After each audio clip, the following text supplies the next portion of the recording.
confusionnisme. En tout cas, sur le plan épidémiologique, l'épidémie n'est pas du tout sous contrôle.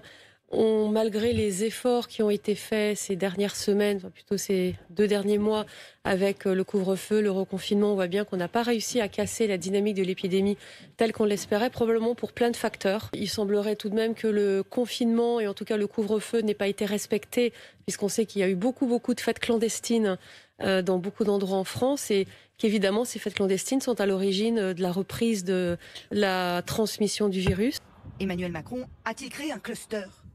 2 repas de travail à l'Elysée inquiètent. Tout d'abord, ce déjeuner mardi avec les présidents de groupe de l'Assemblée nationale. Au menu, pot-au-feu et choux à la crème.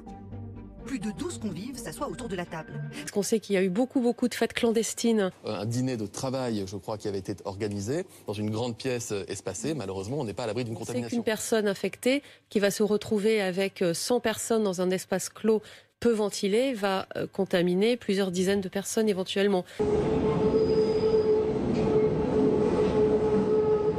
Qu'est-ce qui nous reste ? Qu'est-ce qui nous reste ? Eh bien, il nous reste le vaccin.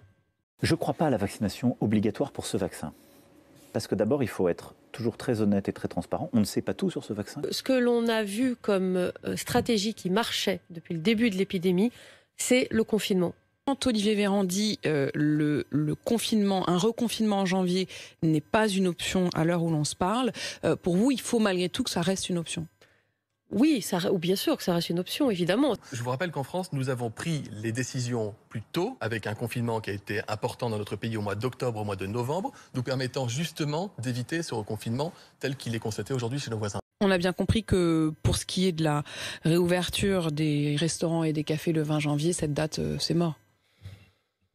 Écoutez, là, je pense que ça va être assez compliqué. Donc c'est génial. On est vraiment sous le choc aujourd'hui. Cette nouvelle fermeture imposée est un coup de grâce. C'est une mise à mort de beaucoup de TPE, de beaucoup de petites entreprises, de notre métier, mais aussi de filières qui dépendent de nous. L'origine des contaminations, c'est intrafamilial, des réunions de famille avec des grands-parents. Donc il aurait fallu fermer les écoles.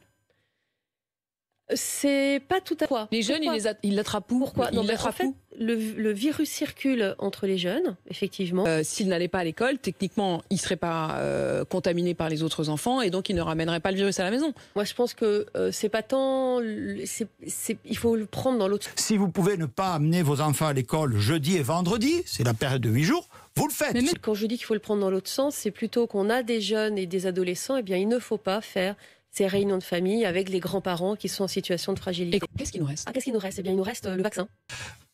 Autoconfinez-vous 8 jours avant Noël.